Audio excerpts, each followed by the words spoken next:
back to my channel. So I know it's been a long time since I sat down and filmed a video, but my New Year's resolution was to get back to filming YouTube tutorials regularly.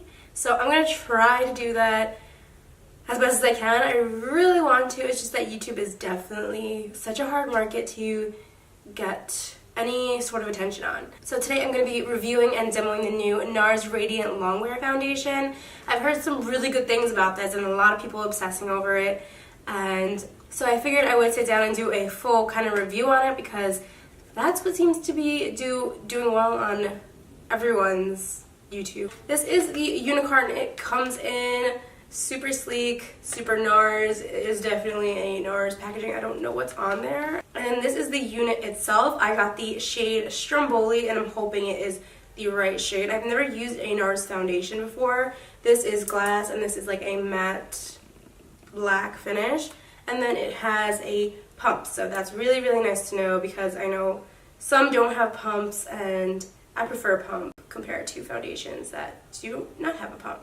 So let me pull up really quick the claims on this foundation. So it's supposed to be 16 hours of lightweight, natural, fade-resistant wear, featuring full radiance to smooth the look of skin. Transfer resistant, sweat resistant, medium to full buildable coverage, and it's not supposed to look, feel cakey, heavy, drying, but I feel like all foundations claim to be that way because would you buy it if it was like guaranteed to make you look full coverage, cakey? Moisturize with some First Aid Beauty coconut water cream. They sent this over to me in PR and I've been loving it. And I like to moisturize before primer just to make sure my skin is prepped. For primer, I like to use pore filling primers. I usually go with something from Smashbox, either their original photo finish or the pore minimizing Smashbox primer.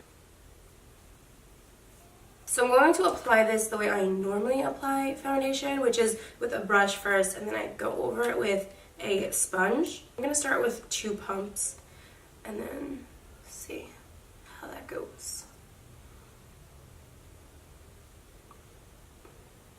And the coverage is definitely there. I specifically don't need full coverage foundation. I don't really have too many issues to cover, just some scarring and stuff, which I just went over these 2 huge scars I have slightly and it's pretty covered already.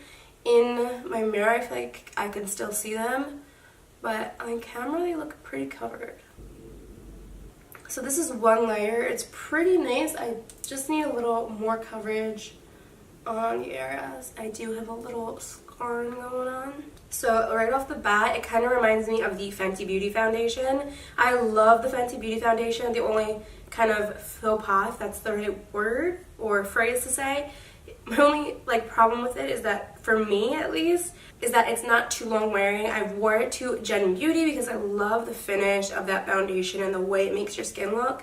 And by hour 4, I want to say, I was definitely getting oily, and the first day I did not bring anything to kind of combat the oil, so I was looking like an oil slick the whole day. But this really reminds me, finish-wise, of the Fenty Beauty foundation, and if it has the long wear and the longevity that I'm looking for, it might be a holy grail. So let me apply some concealer and contour and whatnot. For the sake of this video, I'm going to apply a Nars concealer. This is the Nars Radiant Creamy Concealer, one of my favorites. And I also love their Soft Matte Concealer. Their Soft Matte Concealer is amazing as well.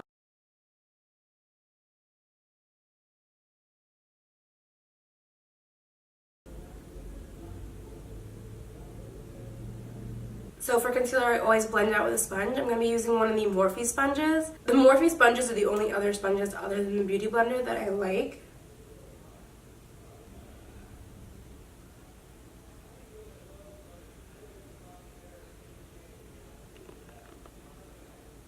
So I'm loving the finish so far. Once I put that concealer on, I think it tied in the look and made the color of the foundation look right. Almost adds this my skin but better look. It looks very natural. As for the finish, it dries down, pretty matte, I would say. It's not too matte. It's kind of like the perfect medium between matte and dewy. So I'm going to set that and kind of bake my concealer while I do my eyes, and then I will be right back. I'll be using the Dermablend Loose Setting Powder for this step if you want to know.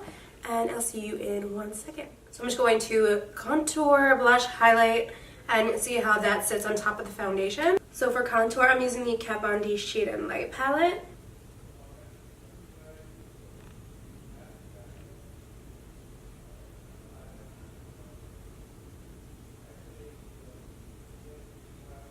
For blush, I'm going to use this Real Her blush palette. I'm going to finish with one of these lipsticks from the Balm that they sent me. Meet Matte Hues in Dedicated. 1, 3, 4, 7.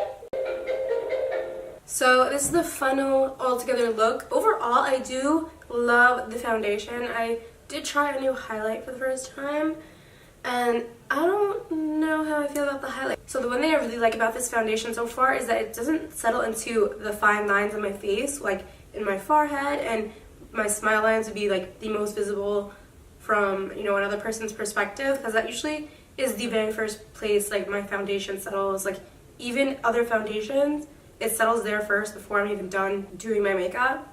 And it's not like looking too patchy on the chin where I also feel like my pores are so large. And the coverage so far is nice. The only thing I need to test is the wear time. So I might totally forget to put this in the video at the end because my mind is no longer what it used to be. So I'll leave that in the description bar down below if that's something you're interested in and you've gotten this far in the video where you want to know, is that the wear time good or not? So I'm gonna wear it and we'll see. If you aren't subscribed to my channel already, please subscribe down below. It would be, you know, everything to me. And until next time, bye.